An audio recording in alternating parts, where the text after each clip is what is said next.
The new Thomas toys are now out, and I'm going to be reviewing as many of them as possible. Today we're going to be looking at Oliver and Toad. Now I know it's been a while since I've done a Thomas video, especially a Thomas review, and to sort of make up for that, I'm going to be leading this new batch of reviews off the most anticipated item of the new diecast range, that being Oliver the Great Western Engine and Toad the Brake Van. First at the box, we see the concept renderings of both characters. I really like how Oliver looks. You can see that they used his CGI appearance as the basis because he has rivets and then he has the black running board. Toad looks a little bit strange because his face used to take up the entire front plank of wood here, but now it's smaller. But we'll have to see how that looks in the final show. You can see it says new for 2026. It shows that it is magnetic and that it's the metal collection and that the show will be streaming on YouTube Kids. Then, if we go to the back here, you can see the other 2-pack options available. Henry, James, Gordon, Annie, and Thomas, which I will be reviewing all of these. And yeah, let's get these guys open. And first impressions, I'm really liking what I'm seeing. I think we should take a look at Oliver first here. He's a very pale shade of green. The print detail is really good on the 11 and the GWR logo. I like the face. I do wish that the nose was a bit more rounded. You can see that his safety valve is gold. You can actually see that his wheel arrangement is correct, where the trailing wheel is spaced a little bit further back from the driving wheels. I do wish it was a little bit smaller, but the attention to detail is still appreciated. If you were curious, everything that's in black or gold is plastic, and everything that's green is metal, not counting the wheels. And next up is Toad. He looks fantastic. His coloration is a lot darker than I usually expect the character to be, but I do think it looks nice. The print detail is very crisp and clear. You can read all of the text. The face looks pretty good. I'm still trying to get used to it, but I really like that he has a bunch of accented paint work on the panel lines. It makes it stand out a lot better compared to other items like the Troublesome Truck.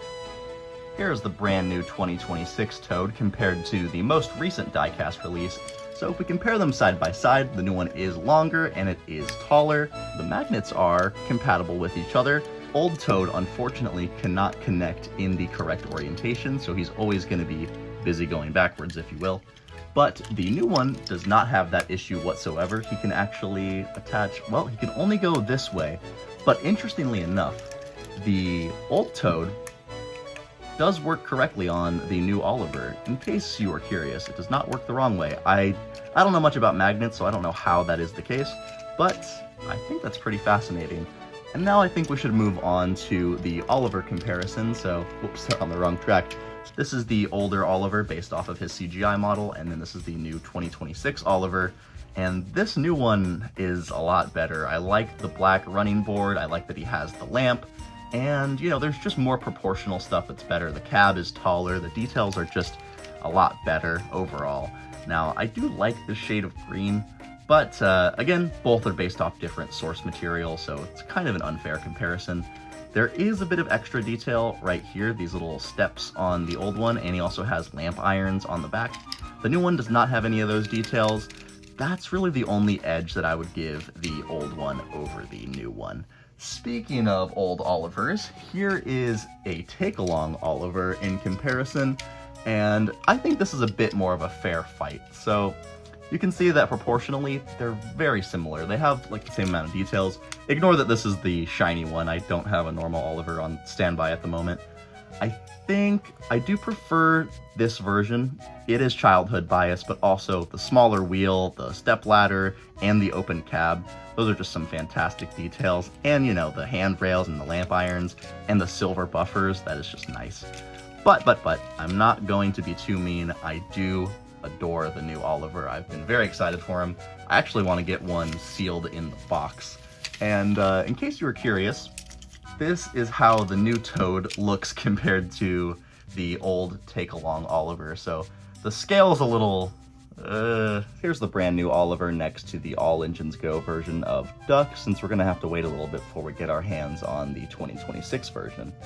I seem to have misplaced some of my other 2026 engines, but here's how Oliver looks next to Diesel. As you could probably expect, the new magnets are compatible with Take-Along and Wooden Railway, as well as the new motorized toys. And that is the new Oliver and Toad 2-pack. Now, is it worth it? Absolutely, duh.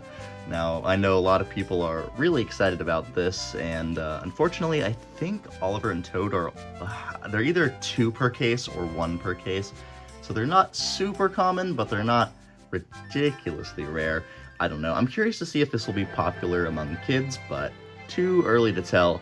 But yeah, I do recommend it, and let me know in the comments which character you guys want me to review next. I'm leaning towards Henry personally, but I'll do whatever you guys say.